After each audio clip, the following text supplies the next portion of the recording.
Assalamu alaikum students. In the last lecture we have discussed about the dipole moment and the formula for the calculation of dipole moment. As you can see, we have discussed in the part 2 of the lecture.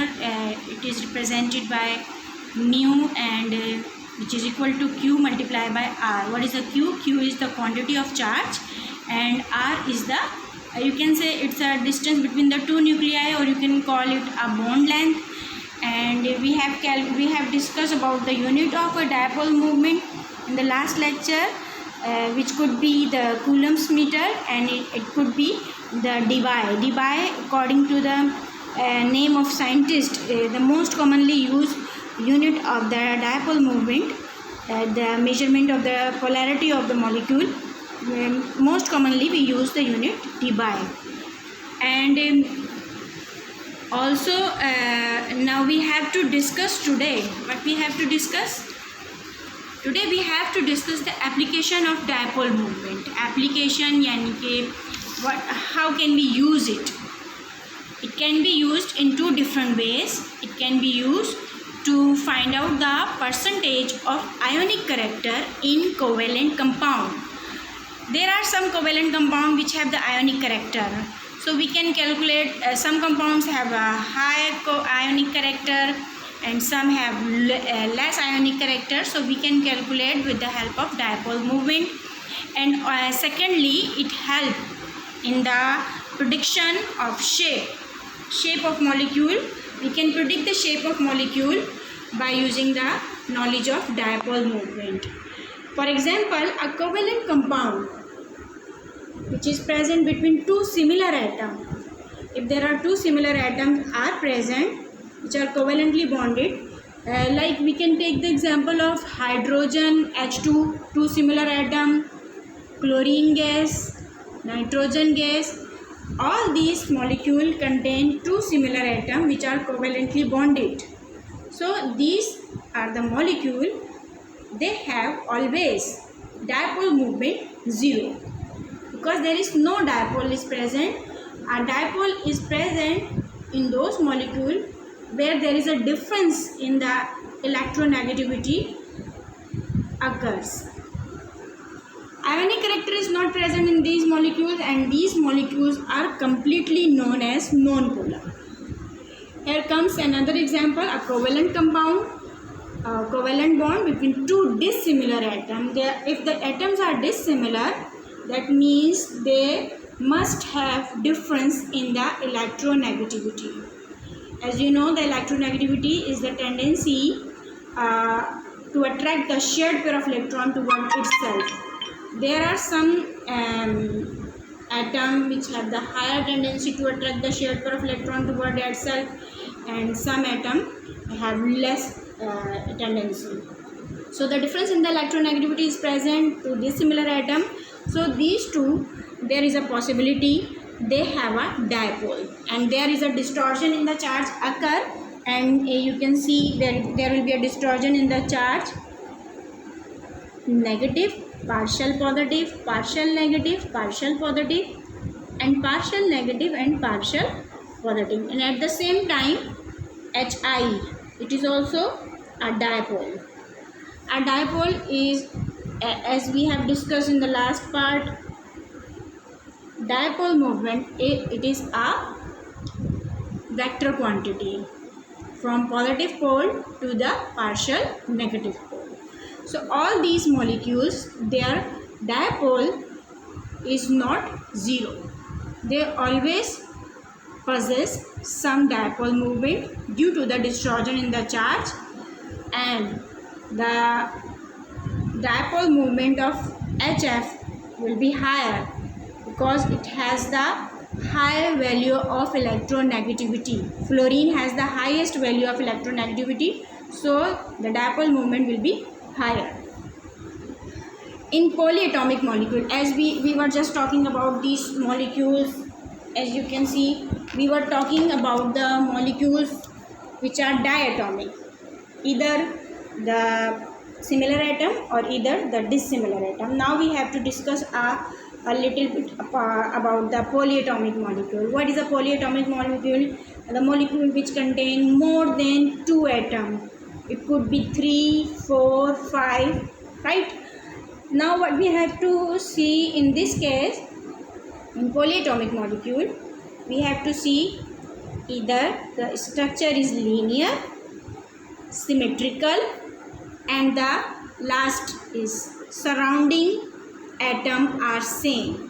What we have to see, the three things we have to see, either the structure is linear, symmetrical. Symmetrical means in which all atoms which are surrounding the central atom must be same.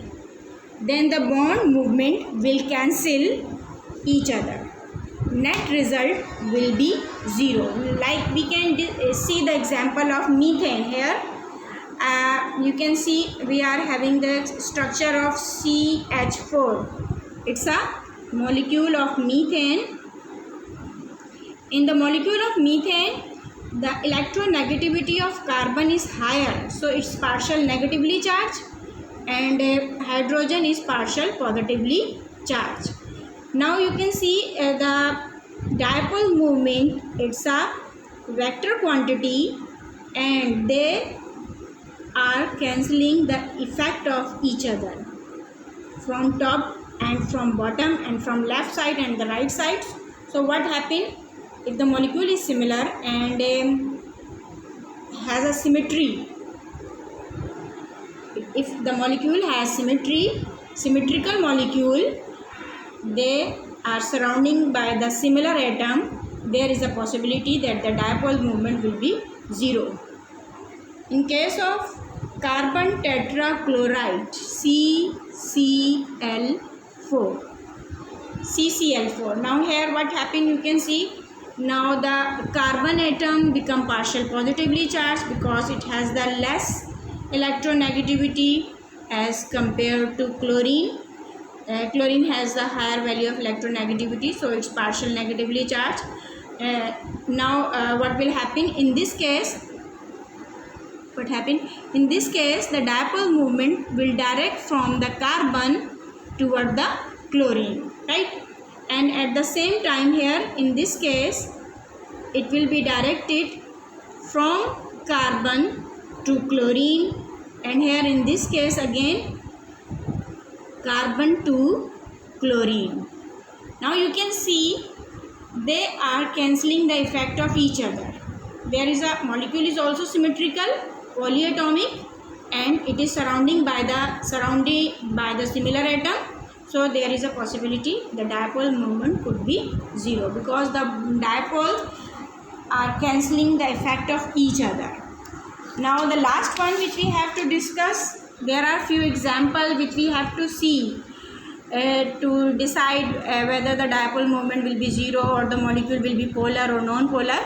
But we have to see, we have to check either the lone pair or non-bonding pair. Lone pair or non-bonding pair.